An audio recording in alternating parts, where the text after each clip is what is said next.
Hello everyone, and welcome to Life Happened, the place where people send in their very personal life stories for us to share with you. My name is Stella, your host. Stories are important. They help us to navigate our world and connect with others. You'll want to listen to this story until the end when I read several quotes regarding today's letter. Today's story is from Victoria, and the name of the author has been changed to protect her privacy. Dear Stella, I am Victoria and I am 38 years old now. I have 3 sons, each 3 years apart from one another. My husband and I live happily. Everything was perfect until my husband announced that he had won a visa lottery to Canada. The visa is not yet in his hand, but I am pretty sure he will get it soon. This is supposed to be a piece of good news for me because my husband loves his family dearly and will do anything to see our 3 boys happy. Now my husband will be exposed to better opportunities to take care of the kids and me. But I am not completely happy, so I need your urgent advice on how to handle my situation. I don't know how to handle this because all my kids belong to my ex-boyfriend. And I am sure my husband will work hard to have my sons and me join him in Canada soon. I have had only one boyfriend in my entire life, and his name is Louis. Louis is a neat and good-looking young man.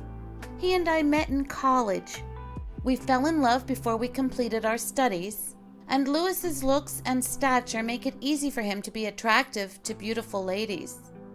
Louis used this to his advantage and kept numerous girlfriends in college, but kept me by his side, and after college, he was free of those ladies. After graduation, Louis and I got jobs at different companies, and we were hoping to get married. We lived separately, planning our wedding until I visited Louis without prior notice and met another lady at his house. I felt bad because Louis promised to stop flirting with other ladies since we had left school. I couldn't believe he still did it. Although I knew ladies wanted him back then, I was hoping he could and would change. So I chose to keep a little distance from him since he didn't change. When I was dating Louis, my husband was already around me and begging me to give him a chance. Although he bought me gifts and showed great care and support, I never wanted him. I told him my reason, but he never listened. When I chose to give Louis some space, I started giving my future husband more attention, and he convinced me to marry him. My husband proposed to me twice, but I rejected, and then he was patient enough to wait for me until I was ready. After months of reasoning with me, I finally agreed, and we had a very big wedding. My husband's mission was accomplished, but mine wasn't accomplished. Although I love my husband, I don't want my kids to look like him. The truth is, I don't like my husband's looks. I am married to my husband because he is a very good man, he's caring, and hardworking. He always reminds me of God, and I like that about him so much because he is a very faithful man. Also, my husband is a very understanding man and never complains about anything. Instead, he tries his best to make me happy so that I will love him even more. I love him also, but I use different safe methods to prevent from getting pregnant, although we are intimate on a regular basis. After a year, my husband got worried, and he suggested we both visit a medical specialist. We were both proclaimed to be healthy. My husband started getting more worried because he was in his late 40s. To have a child, my husband started spending money on different drugs for himself and me to help us have a kid. It became a challenge for me to tell him that we didn't need those drugs because I knew they may affect us in the future. I thought of how to protect myself and him, but there was no way. I don't want my kids to dislike their father because of his looks. After much deliberation and thought, I came up with something, and I called Louis after a very long time. He was happy to have me back, and we had a lot of meetings until we both started showing interest in one another again. Louis still wasn't married, but we both didn't think of the option of getting together again because he knew I was married. But my marriage didn't stop us from being intimate, and I got pregnant. Immediately after the pregnancy, I gave Louis some space again. It's easy for us to give each other space because Louis has numerous girlfriends. After 2 years, my husband wanted another child. It wasn't difficult for me this time because I called Louis again, and that was how we had the third.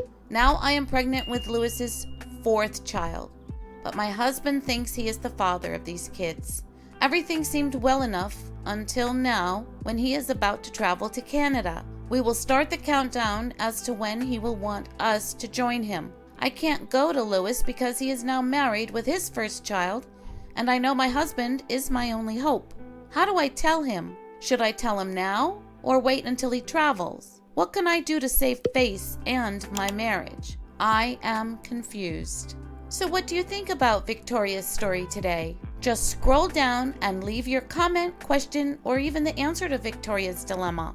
We will reply to your comments with our thoughts and opinions. Today's quotes relating to Victoria's story are, "A woman who would steal your love when your love was really all you had to give was not much of a woman," by Stephen King, and "It will always be foolish to ask a cheater if they would ever cheat on you," by Dennis Adonis, and "When a man steals your wife, there is no better revenge than to let him keep her," by Sasha Guitry.